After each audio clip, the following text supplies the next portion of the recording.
వైష్ణవ సంప్రదాయంలో ఉండేటువంటి పద్ధతులు అది కూడా మనకి ఇక్కడ తెలియజేస్తూ ఉన్నారు. అక్కడి నుంచి విశ్వేశ్వర మహాదేవుని భవనద్వారంబున నిలిచి అప్పుడు అక్కడ శివాలయం విశ్వనాథాలయానికి వెళ్ళాడు. ఆ వాకిట్లో నిల్చున్నాడు. ఎదురుగా శివుడు కనిపిస్తూ ఉంటే సకల వేద పురాణ ఇతిహాస సిద్ధాంత నిశ్చితార్థంబు సత్యంబు పునఃసత్యంబు సత్యం సత్యం పునఃసత్యం సత్యం సత్యం పునఃపునః. వేదశాస్త్రముల కంటే పరమైన జ్ఞానం, కేశవుని కంటే పరమైన దైవం లేదు, నారాయణుడే అందరికంటే కూడా ప్రధానమైనటువంటి దైవం అని చెప్పి తడిగుడ్డలతో చెయ్యెత్తి వంతెత్తి చెప్పేట వ్యాసుడు. చెప్పేటప్పటికీ విశ్వనాథుడు వింటున్నాడు, నందీశ్వరుడు విన్నాడు. నందీశ్వరుడికి కోపం వచ్చింది. ఏమిట్రా వీడు ఇక్కడ వచ్చి ఇంత అహంకారంతో ఇట్ట మాట్లాడతాడు, ఎట్టెట్టు వినమయితిమింకనొక మారేర్పాటుగా చెప్పుమా భట్టారా అని నందికేశ్వరుడు విస్పష్టంబుగా పల్కినన్. పట్టెన్ కంఠబిలంబు చెయ్యితిబియన్ రాదయ్యే వారాణసీ హట్ట ప్రాంగణమందు వ్యాసునకు శిష్యశ్రేణి భీతిల్లగన్. చెయ్యి చచ్చుబడిపోయింది, గొంతు చచ్చుబడిపోయింది, పక్షవాతం వచ్చింది, మాట పడిపోయింది, చెయ్యి పడిపోయింది. శిష్యులందరూ భయపడిపోతున్నారు వ్యాసుడి యొక్క స్థితిని చూసి. గురువుగారు అయ్యో ఎట్లా అయిపోయినారు, ఆయన సామాన్యుడు కాదు, మహానుభావుడు, నారాయణాంశ సంభూతుడైనటువంటి మహర్షి.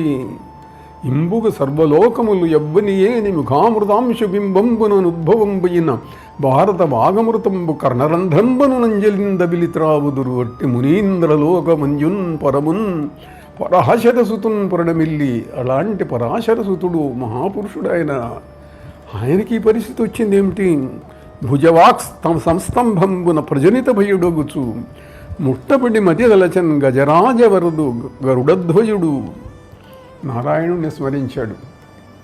స్వామి నారాయణ, నేను నిన్ను గురించి ఇట్లా చెప్పాను, నా పరిస్థితి ఇట్లా అయింది, నేను ఏం చేయలేకుండా ఉన్నాను, నా శక్తి ఏమీ సరిపోవటం లేదు, నువ్వు వచ్చి నన్ను కాపాడాలి అంటే అప్పుడు నారాయణుడు వచ్చాట. వచ్చి రహస్యంగా దగ్గరికి వచ్చి, ఏమిటా బుద్ధి లేదా, ఇట్లా మాట్లాడతావా, నువ్వు ఏమనుకుంటున్నావు, నువ్వు బుద్ధిమంతుండవు, ఇట్టి అపరాధం పెట్లు చేసేటివి, నువ్వు బుద్ధిమంతుడివి, ఇలాంటి అపరాధం ఎందుకు చేశావు, తప్పిది, విశ్వనాథుడు నాకు కూడా ప్రభు ఆయన అని నారాయణుడని నందీశ్వరుని చూసి, నందికేశ్వర పొరపాటైంది, మా వాడు తప్పు చేశాడు, వాడి తరఫున నేను క్షమాపణ అడుగుతున్నాను, నువ్వేమనుకోవాకు, వాడికి అసలు మామూలుగా చేయి అన్నట్టు.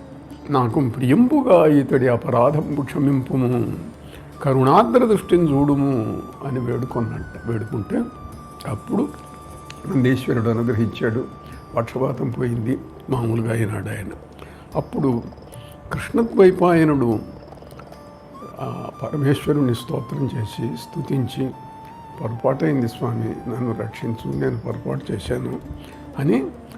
కాశీలో వెళ్ళినటువంటి వాళ్ళు చాలామంది ఏమిటంటే విశ్వనాథుడికి పూజ చేసుకొని నమస్కారం చేసుకున్న చాలామంది ఆ కాశీలో ఎక్కడో చోట తమ పేరుతో ఒక లింగాన్ని ప్రతిష్ఠిస్తూ ఉంటారు.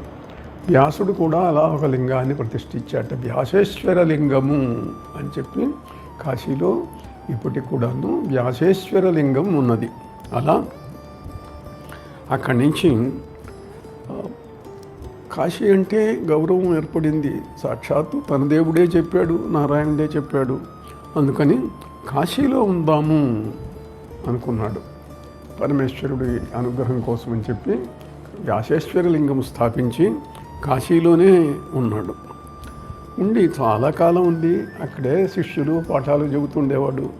చెప్తూ ఉంటే కాశీలో ఆ రోజుల్లో ఎవరు ఎంతమంది భిక్షాటనకి వెళ్ళినా ఆహారానికి లోటు లేదు. ఆ పరమేశ్వరి కరుణామయి, ఆమె అన్నపూర్ణ విశాలాక్షి అందరికీ కూడా ఆహారం వచ్చేట్టుగా చేస్తూ ఉంటుంది. ఎవరెక్కడ అడిగినా ఎవరు కాదనరు. అందరూ కూడా ఆనందంగా చక్కగా భిక్ష తెచ్చుకునేవాళ్ళుట. తెచ్చుకోవటమే కాదు, శిష్యులందరూ తలా ఒక వీధికి వెళ్ళేవాళ్ళు, భిక్షాటనం చేసేవాళ్ళు. ఆహార పదార్థాలు బోలెడన్ని వచ్చేవి. ఆ వస్తే వచ్చిన వాటిల్లో సగభాగం వాళ్ళ వరకు సరిపోయేది. అందుకని 2 రోజులు చూసుకొని మిగతా సగభాగం అంతా మామూలు భిక్షువులకు పంచిపెట్టేసేవాళ్ళుట. వీళ్ళు మిగతాది వినియోగిస్తూ ఉండేవాళ్ళు. ఇలా కాలం గడుస్తూ ఉన్నది.